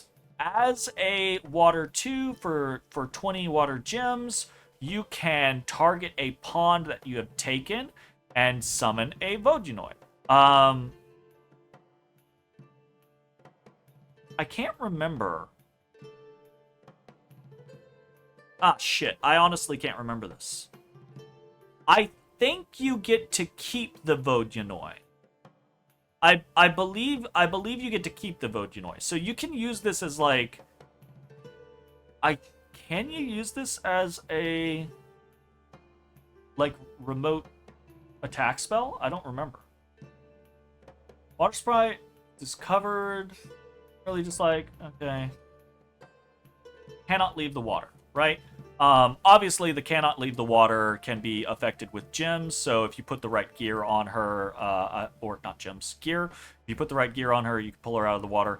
I believe you get to keep this lady, and if I'm remembering correctly, it's been too long since I've used it. If I remember correctly, this is pretty good, right? 20 gems for a 3/1 mage. You can actually kind of like boost yourself higher here. You just got to throw some gear on her if you want to take her out of whatever pond she's in. So I believe this is accessible to Vanarus and actually pretty good for Vanarus as well. So pretty interesting spell. Moving on. Next up, we have Lady Midday. This is in Conjuration 5. This is also another remote spell, right? So 5 gems, requires 3 air, 1 death. And this is an assassination spell. So you'll send Lady Midday after an enemy target. And she's okay, right? At the end of the day, she's not the best remote assassin. Assassin. Let me check this real quick. 2/2 yeah. She's not the best remote assassin, but this is very easily accessible via your Vanabogs. You just need an air random. Any air random Vanabog can cast this. 5 gems is not especially a high price to pay for a remote assassination. 5 provinces is a pretty good range. And She doesn't have great stats, but she is ethereal, has fear, and has this plague scythe. So against lesser targets, she probably won't die because they probably won't have a magic weapon. Against lesser targets and most mages, because a lot of mages have lower morale, she can fear them. And even if she doesn't win against a target, if she hits them, she might disease them, right? Which might lead to their inevitable doom, right? So, a decent assassination effect, but air gems are pretty valuable for Vanarus, so probably not something that you're just gonna spam out constantly. But I could definitely see a scenario where you're like, oh, I have Conjuration 5, I have a couple of the appropriate Vanabogs here necessary. Let's paint this particular province where I know this enemy army is. Let's paint them with a couple of Lady Middays and see how it goes, right? So, I think relatively useful. OD clawing at me. Next up, we have the Summon Zeme. So this is, I think, a pretty quintessential thing that you see show up for any of the Rusian nations, honestly. This is not that challenging. God, I keep having to check these. Yeah, so you can cast these on your Vietans. I think is probably the common way that you would get these. You get 1 Zeme for 5 gems. These are... They do count as dragons, I believe, right? So, Drake, I do believe they count as dragons. So, the Dragon Mastery stuff can enhance the number of effects you get out of this spell, which if you're gonna do, you probably want to go that route. Correct me in the comments if I'm wrong about that, but I'm pretty sure that the Drake Mastery stuff does work on the Zemes, right? So what you get out of the Zeme is pretty fucking good for how early you can get it, Conjuration 5, the cost of it, and the accessibility of it. Actually pretty fucking good. To the point to where I'm kind of questioning why the fuck did I not use... Oh, never mind. I remember why. So high HP, 45 HP, right? Okay stats. They have a Drake Fire, which is pretty good. So hits in kind of like a line, and then 3 relatively high damage bites, right? So these guys take buffs fairly well, right? They'll take protection buffs fairly well. They are already size 8, so hitting them with like Army of Giants is just going to make them even tankier. Super high HP does really well with regeneration, so can scale into the late game fairly well. And at 5 gems, if you are doing the mastery stuff appropriately, they are very worthwhile. If you're not doing the mastery stuff, they're still, I think, pretty good, right? 5 gems for 1 effect is pretty bad efficiency, but it's also a pretty fucking good unit, right? So it's just going to take you a while to get a critical mass to do anything, if you're only doing them 1 at a time. So pretty nice overall. Gamayun. This one is Conjuration 5, 25 Astral Pearls, requires Astral 3. So this is a little tough. And this is a bit of a rough sell, personally. You get out of this, right? You get a Air 2, Astral 2, H2. That's really the big thing that you're getting here, right? Like, it's got some other things going on. It is a leader, it's a flyer, super high map move, has Fortune Teller, has Adept Researcher, cool, great, whatever. What you're really doing is you're paying 25 Astral Pearls to get an Air 2, Astral 2, H2, right? And that's fine, right? Like, I'm not going to say that this is bad. Can definitely be useful. Probably I wouldn't spam this. Obviously on Vanarus, really inaccessible. Getting an Astral 3, unless you have this on your god, is going to be very difficult for Vanarus. Finding indies and then boosting those indies enough times to where like boosting an Indy and then either using a Starshine Skullcap and boosting the Indy again to get up to Astral 3 to get a Gamma Unit is kind of like, yeah. Especially on Vanarus where you already have relatively high air. Getting an air to Astral to H2 is kind of like, okay, fine, whatever. If you've already got like astral access, you're probably more interested in utilizing something else than air.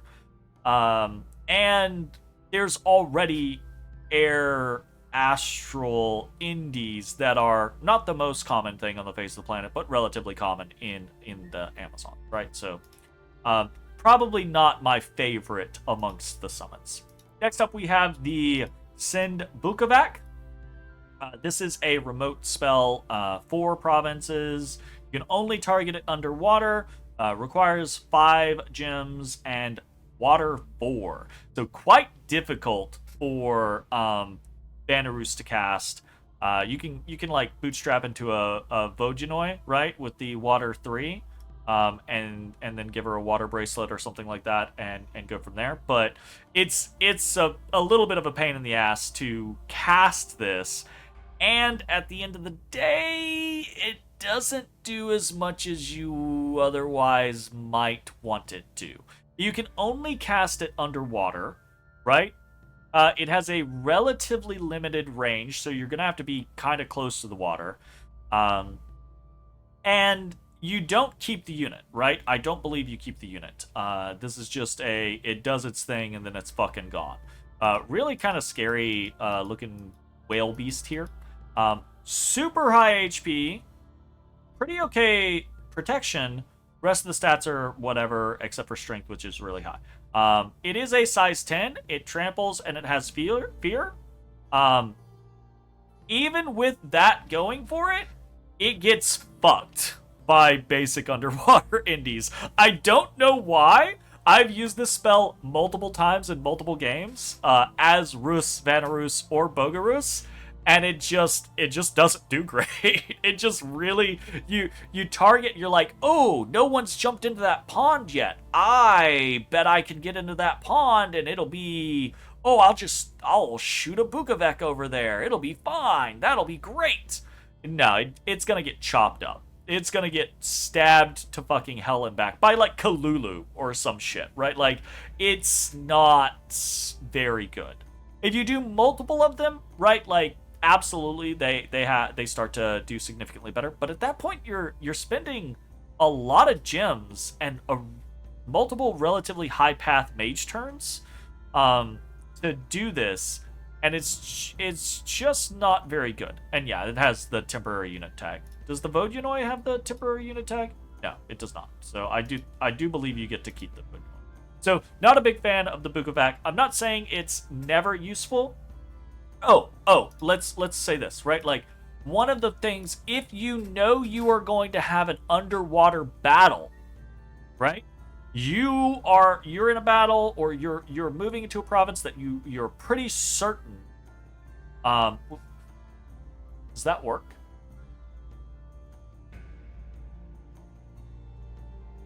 I think it works. I think the unit lasts until the end of the turn. I believe the unit lasts until the end of the turn.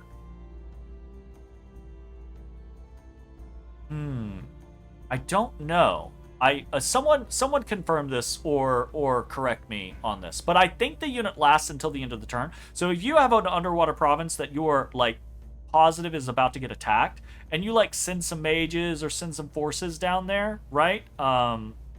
And you send Bukavac at that target, and then the enemy moves into the target. So this is magic phase. The Bukavac's already going to be there. Your forces have already moved in or were already there, and then the enemy attacks into the province.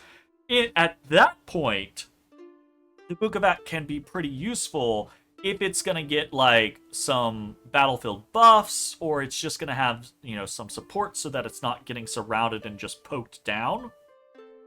Then it can be quite useful, especially if you do several of them. I believe that is how that works. Someone correct me if I'm wrong. Next up, we have the Berigina, or Berigina. I don't know. It is Conjuration 6, so we're now starting to get into the point where these last ones, you got to be kind of moving for them. Otherwise, like, Conjuration 5 is probably the highest you go unless you're really looking for something else, right? So, probably not going to get these miscellaneously, right? Gems, 35 water. That's a fucking lot. Water 3, Earth 1. Not completely inaccessible for Vanarus, right? But is starting to get more challenging. You're going to have to be Conjuration 6, Construction 7 for a Viedma to do this, unless you want to boost a Viedma, I believe. Again, I believe the Vodyanoi... No, that's Nature 1, so never mind. Very expensive and a little bit painful to acquire. Again, can only be done underwater. What you get out of it isn't bad, actually. You get a Water 3, Earth 1, Nature 2. These are decent paths that you can utilize. The problem is that you kind of have all of these paths already, right? Like, you have Nature 2s, you have the Nature Earth cross path on your Viedmas and Viedans. You already have the Water Earth, right? If you're able to cast this, you already have it. Maybe you want more, but again, you already have that on the Viedmas. The Water Nature, again, it's a Viedma thing. They probably aren't going to be, they're not 3/2s out of the gate, but by the time you get to this point, you're able to make them comparative, right? If you needed to get water bracelets up there, then yeah, you'll have some Viedmas that are Water 2 that use a water bracelet to get up to Water 3, and they're already Nature 1. You could put it this, right? Like, you kind of have access to this in a kit for Vanarus already. And it's 35 gems, and you kind of have to make it work regardless. So I don't really think that this is a very good option for Vanarus. It might be more useful for Rus or Bogarus. Next up, we have the Cloud Vila, Mountain Vila combo. So these are kind of interesting. They are both Conjuration 7. I'll just pop them both up because they are kind of an interesting pair, right? These are pretty fucking expensive. Conjuration 7, 40 air gems for the Cloud Vila, 40 nature gems for the Mountain Vila, air for Cloud, nature for Mountain. Specifically, also, they can only be cast in specific locations, which I believe are mountains, right? I think you have to do both of them in mountains. So, what do you get out of it? Well, you get two very different things, both of which can be useful in the right instances. So, Cloud Vila is a Air 3, Astral 1, Nature 2. Mountain Vila, you kind of flip this a little bit. You get Air 2, Astral 1, Nature 3. So, Mountain is more nature, Cloud is more air, right? Which makes sense with what you're spending and what it takes to cast them. They're both seducers, although I wouldn't say that's why you're getting them. Please don't get them for their seduction purposes alone. Although, maybe specific situations they can be pretty good there, but I don't care. They share a little smattering of differing resistances. They both have stealthiness, right?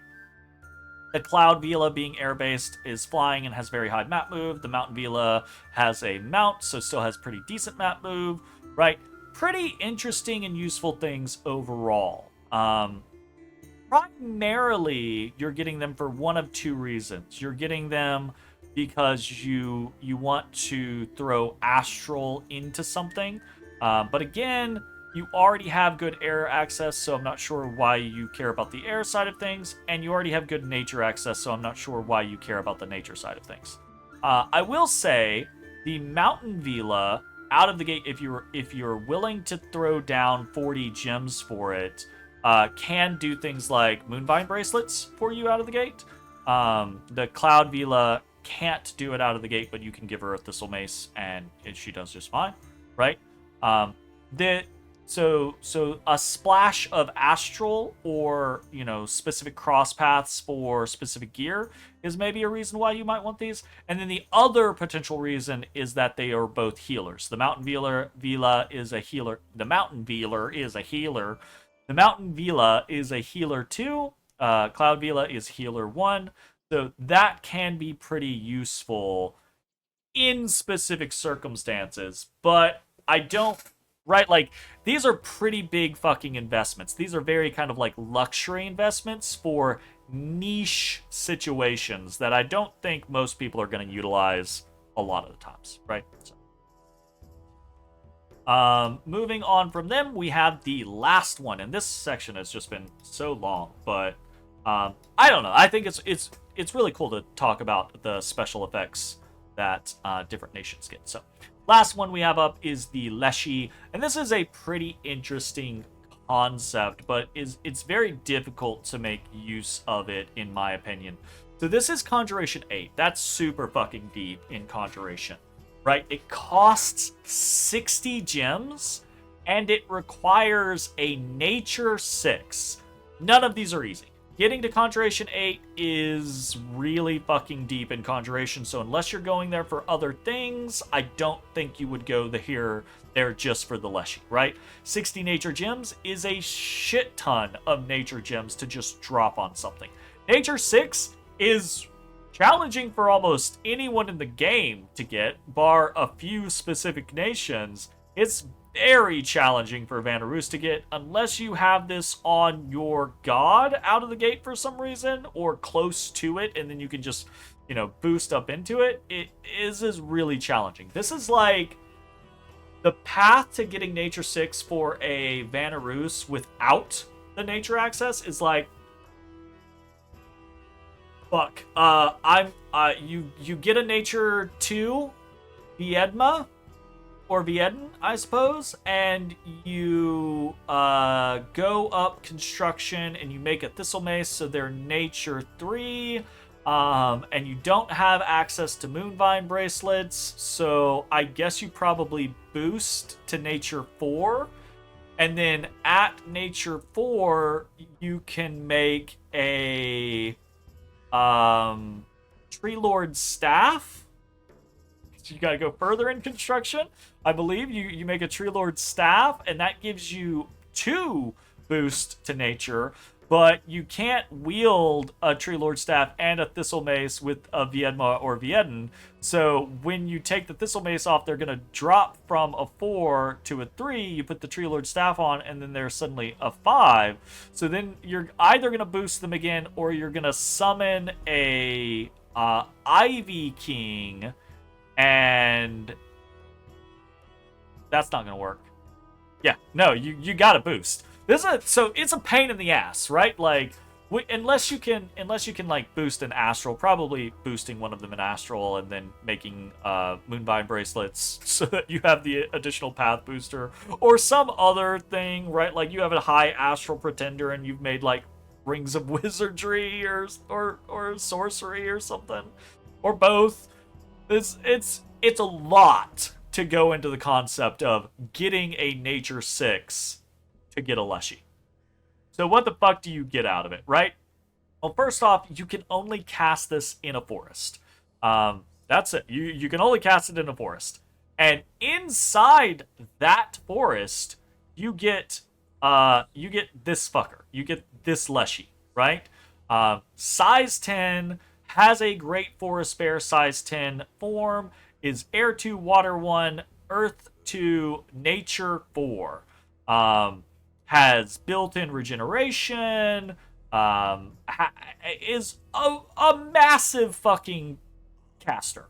If you want that forest to have the biggest motherfucker on the planet in it, maybe it's like a throne forest or something like that, and you're just like, no one is taking this fucking thing from me.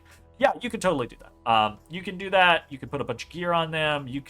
This guy can super combatant the fuck out of things. Absolutely. He can do some crazy shit. The issue is he has that whole gets fucked if he leaves his forest, right? So this is what he is inside his forest. This is what he is outside his forest. He is a 24 HP, meh stats, Air 1, Earth 1, Nature 2. For 60 gems, requiring a 6-path in Conjuration 8. So, we ignore that guy. That guy does not exist, right? This guy exists specifically for this. And I do think that it is a specific forest. I think it's akin to like the homesickness thing, but I could be wrong. So again, let me know if I'm wrong in the comments. If he's like this in any forest he goes into, then okay, that could be useful. Especially if you have like a plan where you're gonna go high growth and you get a lot of forests all over your territory. If he's like this in any forest, this guy could be still a stretch, but this guy could be potentially useful. If he's like this only in the forest that he was summoned in, this is very, I want to just call it trash, but I will instead say it is extremely situational, right? So let me know in the comments if anybody knows that particular information, because I think this guy is if he leaves his forest, he sucks, right? But if it is any forest, as long as he's in any forest, he's good. Then I could see that being potentially useful, right? Okay, so that's it. That is the Vanarus, the Rus, Vanarus, Bogarus line of summons. Specifically from the Vanarusian perspective, Rus and Bogarus are gonna have different mileage on all of these summons because they have different accessibilities, right? And they have different needs. So, I think the next thing that we probably should talk about is just general concept strategy for Vanarus as a whole. So let's talk about that. Okay. Let's talk about some generalized strategy that I think is good for Vanarus, right? So, again, reminder, right? The caveat here is I'm not an expert player. I'm a casual player. I've just played a lot of Dominions 5 and Dominion 6. I really enjoy the game, and so I put my ideas out there. So, with that kind of in the back of your mind, take everything that I say with a grain of sand, right? Grain of salt, grain of sand, any of those options. And also keep in mind that the beauty of Dominions is that you can play almost any nation any fucking number of ways. So there are so many potential strategies that I think are super duper valid for so many nations, including Vanarus. But I think the key point for Vanarus' success in the Middle Age can be narrowed down to a couple of different. The first, I think, is to accept that this is not your typical elf nation, right? This is not a take a crazy, scales, stats, whatever, bless on the elf nation, get your mounted elf troops, go buck wild, and then elf somebody. That is not this nation. It acts like it might be that nation, but it is really not that nation, right? Your stealthy units in the Oathbound, your stealthy sacreds, are not horses. They do not have crazy stats. They are good, right? They will not compete to other comparable sacreds of the age that are as invested in blesses as you will need the Oathbound to be to accomplish what you want them to accomplish, right? And your Vanabog, which is your recruitable mage, big elf thing, right, is slow to recruit, very expensive, and it's the only one you get. You're only getting them out of your capital. You're not getting like Van Jarls or things like that that you can throw out from any fortification and do crazy elf things with. So this is not a crazy elf nation. It can have a little sprinkle of some elf tactics in there, but that is not its intended purpose, right? What's this song?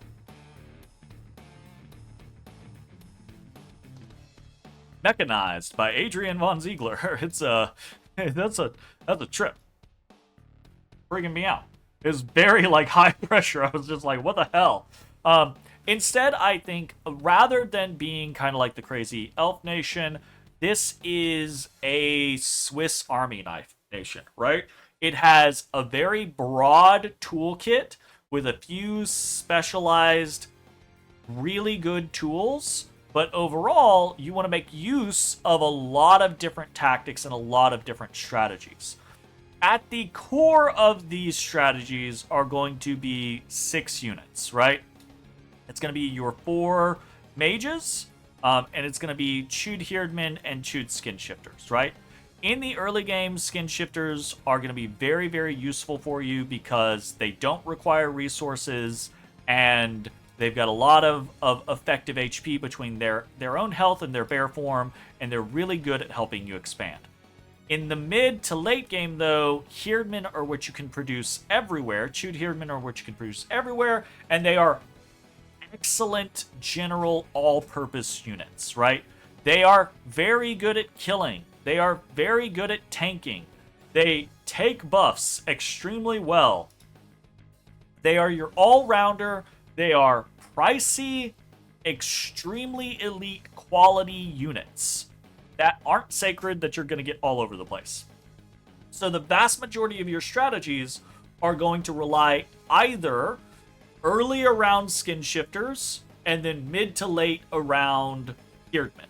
And when I say early, I mean like first year early, right? Like first year is the domain of the Skin Shifters, and then you're probably moving into Herdmen either by the end of the first year or at the end of the first year, right? And then it's really about effectively utilizing the broad tools that you have offered to you, right? Vanarusian sages having such a flexible set of paths gives you a myriad of different things that you can summon in the early game via conjuration for more effective power. Different paths that you can use to point buff with, right? Like air being able to throw out mist form, or a splash of luck being able to throw out luck. Little splashes of earth or nature. All of these different things combined together to give you a whole host of different options, plus really, really good researchers, right? Your Viedmas and your Viedans doing a very similar thing, right? Like having the ability to do group bark skins really early on for your Herdmen is especially strong. Throwing out moss bodies, right? Having more air, more moss bodies, more etc. And then combining all of those into utilizing your Vanabogs effectively, having them be exceptional leaders, having them be really specifically placed thugs, right? Because you do not want to just willy-nilly toss Vanabogs out. They're extremely expensive, slow to recruit, and you're only going to have so many of them. But you should pull the trigger on them with calculation, right? Like, if you have specifically built a Vanabog in a right way, and you're like, okay, I see what's going on there, you should be willing to cloud trapeze a Vanabog into something that you are prepared for. And that can be very, very powerful, right? Otherwise, though, they're excellent air casters, can break you into death, can be higher glamour for you, and be blood access for you. So you've got this very broad range of tools. And yes, that still includes all of the rest of your other things that have very niche-like answers. But typically, your strategies are going to involve very heavy investment in Chud Herdmans. My God, this is not the right music for this. Like, chill. I reached the point in that playlist where it was like, it's time to go hard. Like, what the fuck? Okay. My mind is going crazy. I was feeling like I had to talk faster and go, ugh! So, the point of most of your strategies is going to be based around the Herdmen, and how effectively you can utilize their elite quality against the units that you're going up against, right? So going up against giants, you're going to be looking at how do I effectively protect the Herdmen against the giants? How do I get them over that threshold where they don't get one tapped by a giant and have the ability to retaliate against the giant? How many of them can I produce in order to face up against giants, etc., etc., right? Like, if you're going up against elves, it's going to be, okay, what are my options for popping the glamour on the elves, and sprucing in additional cheaper units with my Herdmen so that there is enough of a harassment penalty on the elves in order to affect the ability for my Herdmen to actually get the hits in they need. They won't need very many, but they need to get the hits in the first place in order to be able to pop them, right? Which point buffs will I have access to via my Viedmas, my Vieden, my Vanarusian Sages, and which ones are going to be the most effective to utilize? Do I bring a bunch of my Air 2s out to do Mist Form because it's going to be very useful against these lots of attacks but low damage individuals that I'm fighting? Or do I not use the Mist Forms there because I'm facing giants with magic weapons that are going to guarantee pop that Mist Form every single time, so it's probably not worth it, right? When exactly do you want to swap into things like low tier evocations? Do you have a whole bunch of Air 2s? Is it going to be effective for you to peek into evocation and sneak some lightning bolts, right? That can all of a sudden you have 6 or 7 in the relatively early game. Maybe you're like your first war, you have 6 or 7 Air 2s, and all of a sudden you're like, okay, I can very easily snag lightning bolt, or I already have, and this guy doesn't have shock resistance, right? Or depending on who you're fighting, maybe it's a specific nation that like certain giants have a shock malice, or you're going up against someone who's doing a lot of thugging with earth and they're using iron skin, which I believe gives you a shock malice as well, right? Like, knowing which tools you have access to and when to break them out is kind of the key strategy, I believe, for Vanarus in most things. And then probably like one of the bigger ticket items is understanding when you're kind of scaling out of early game and into the mid game. And this is typically, I like to think of mid game as kind of like the really beginning towards the end of turn 20, right? Like around that, because before that, right? Like, a lot of wars often start in the turn 13, 14, 15 kind of range, as people have finished up expansion and they pick their first war targets and they start to attack. But a lot of times people have just the barest amount of magic in those instances. But typically by turn 20, everyone has whatever early game strategy that they're or main strategy that they're going to employ, whether that's like we made it to group bark skin and moss body, and that's our play. We're going to have these stacks of chewed Herdmen, and they're going to get group bark skinned and moss bodied, and that's the plan, right? Or we made it to Thunderstrike, right? Like, and that's the plan, right? So when you start to shift into that kind of like out of early game and into mid game, you need to understand when is the time to actually start mobilizing your mages. Your chewed Herdmen are extremely good, and pound for pound, they will often trade extremely well with enemy units, even sacreds a lot of the time, right? But where you will lose is if you start throwing stacks of chewed Herdmen into stacks of sacreds without the Herdman being assisted by mages, right? The Chud Herdman is an incredibly quality unit that is made for getting buffed, right? It's absolutely made for getting buffed. So, you gotta be willing to send some mages out. It'll slow your research down, that's fine, but it can win you your first war. As you are closing that kind of concept, you need to understand when to switch over to Vanapog production in your cap. When it is important for you to start having access to those air 3s consistently, because you're gonna want to move into bigger things like air magics that are, I say air magics, but really it's like fog warriors, right? Like fog warriors is kind of like that real big ticket item. You get into the mid game where you're at turn 30 ish, turn 35, and suddenly you drop fog warriors from a couple of Vanabogs on 200, Chewed Herdman that have some group barkskin and some moss body and stuff like that.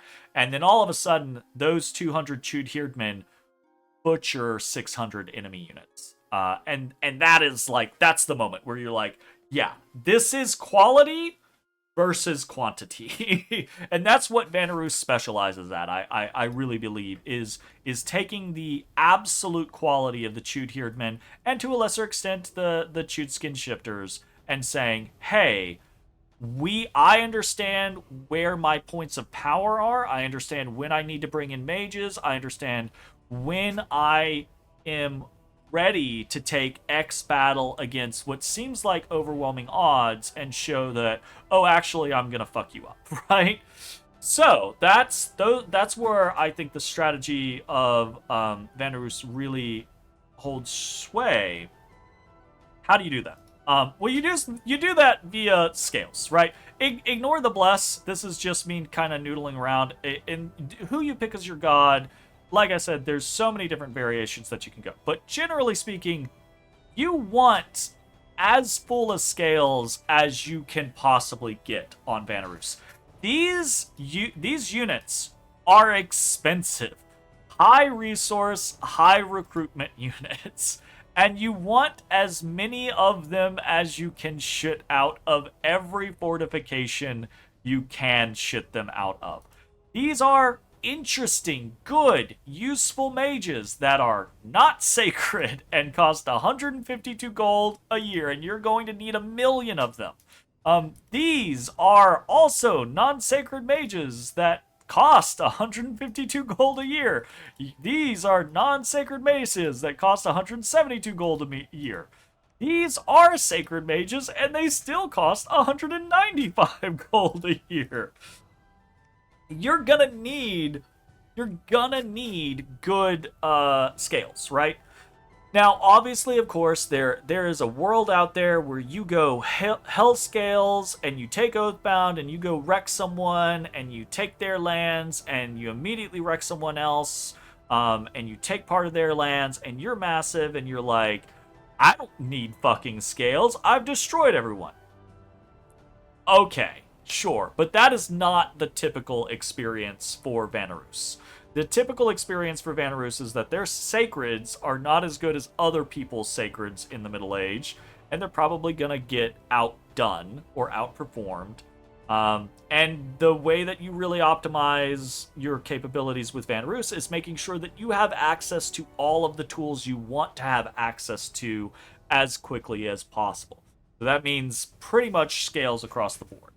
As far as blesses go, as far as gods go, your mileage is going to be all over the place. But I will say, to keep in mind that your Oathbound are your only sacred units that you're really going to implement a bless on. And they're only out of your capital, and they're really not that great. So you're probably still going to produce skin shifters and Herdmen out of your capital, which really means you're probably only looking at a bless to affect your Vanabogs, because none of the rest of your mages are even sacred. So it's really just the Vanabogs that you potentially care about. So I will say there are some interesting bless strategies out there for all nations. There are some interesting bless strategies out there for nations that do not have very many sacreds. Unfortunately, I think even some of those lose their effectiveness with Vanarus because some of the things that like one I think that I really like is stacking inspirational presence. When you have like a mage leader, like my only sacred mage is a excellent leader, and that's all I really care about is leading my excellent scales troops. Then you can take something like inspirational presence to really beef them up, right? Like give yourself the ability to lead massive hordes on those leaders and have incredibly good morale. Problem is Vanarus doesn't need that, right? Like you already have 150 leadership on a Vanabog, which is amazing, and your Chud skin shift or your Chud Herdman, why their morale is only 13, and they can benefit from inspirational. They're also berserkers, right? So oftentimes they're already going to be berserking, and so it just doesn't matter as much, right? That's not to say that it can't be useful, but it's a scenario where it might not matter as much. So I think it's important to focus on the concept that whatever bless you take, it's just going to be on your Vanabog. And so I think you really want to focus on things like if in the instances where you are doing something potentially risky with your Vanabog, how do you keep them alive? I think awareness is very useful.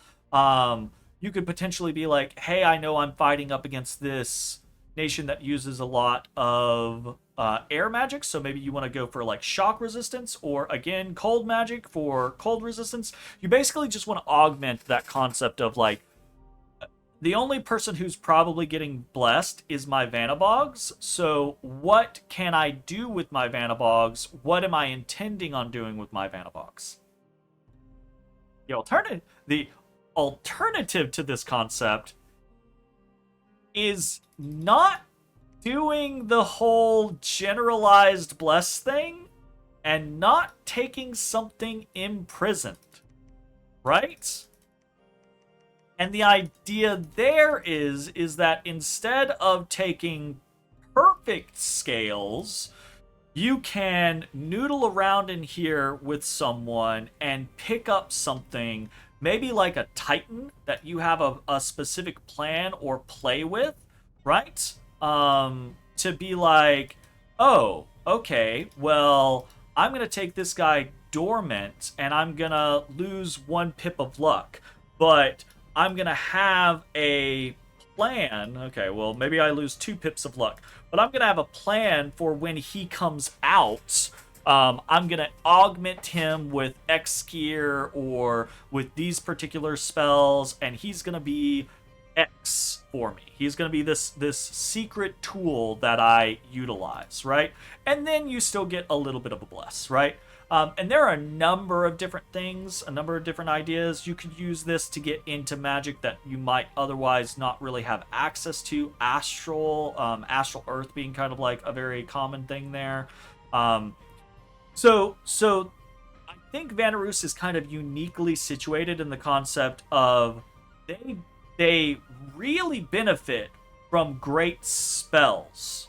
But unlike, or scales, they really benefit from great scales. But unlike a lot of people who are like, oh, well, if I take a great scales and I go imprisoned, I want to get something that is a good general bless for my sacred units. And you, again, don't get me wrong, you could do that on Vanarus. I just don't think there's a point to. I think you just use Chud Herdman and Chud Skin Shifters to do what you're already going to do, and that will afford you the concept of maybe taking a secret weapon god that you can do some that is either going to break you into a path or do some weird specific thing for you, that people might not be expecting, right? So I could wax poetic about a whole shit ton of different potential options and ideas and things like that. There's so many things that you can do with Vanarus. There's so many things that you can do with any nation. But really, the strategy I think is going to boil down for most players playing Vanarus is to have pretty good scales, produce a whole bunch of chewed Herdmen, buff those chewed Herdmen appropriately with your, be willing to use your mages to buff those chewed Herdmen appropriately when the time comes, and profit, right? And continue to rinse and repeat that, right? Like, pick your next point of, you did it, pick your next point of power, build to that point of power, execute on that point of power, right? Like, I'm doing good expansion, I'm putting up fortifications, everything's going fine, I've hit group Barkskin, I bring some Viedmas and Viedans out, and we take a stack of Herdmen with those Viedmas to go after someone, and we make use of group Barkskin and Moss Body, turning the Herdmen that we have with us into unkillable God Kings. We beat someone in an early first war. Great. Fantastic. You've done a wonderful job of picking a point of power and executing on that point of power. And then you pick the next point of power and you implement it and just keep stacking. And that's how you play Vanarus, right? So, there's a whole lot of stuff. As per normal, these videos are entirely too long. If you made it all the way to the end of this video, wow, God, crazy. Next up is gonna be the oh God, I hate this. Next up is gonna be the Pretender design video for what we decided to do, and by we I mean what I decided to do in my game in round 1 of Lucid's 2025 tournament, right? Game 57 of the tournament. So that's going to be the next video. I don't expect it to be an especially long video, so I'm probably going to pair it with round or turn 1. So those should be going out in the next 3 days, right? So I'm probably going to space these as I normally do, so 3 days apart. So if you enjoyed this and you enjoy watching me ramble on about things that I don't actually know that much about and make a lot of mistakes and do a lot of weird shit, then cool, thanks. I hope you enjoyed, and you'll probably really enjoy the game that is to come. I will give you a warning, and this warning is going to be at the beginning of the Pretender design video as well. And that is that there are going to be some heavy spoilers in the Pretender design video. So I'm trying to tell people this ahead of time, and again, I'm going to reiterate this in the Pretender design video. There is going to be a heavy spoiler section. So be on the lookout for that if you do not want to be spoiled. I am going to announce when it is happening, and then I'm going to give hand signals for when it's done. Okay, so that's a whole thing. So that's it for this video. That is a national overview of Vanarus, Land of the Chuds. Hope you enjoyed, and we'll see you for Game 57 of the tournament. Bye-bye, everybody. Hey everybody, thanks for watching. If you enjoyed the video, consider leaving a like, commenting, or subscribing. It really helps me out. If you'd like to see me live, head over to my Twitch at twitch.tv/thedistanthorizon.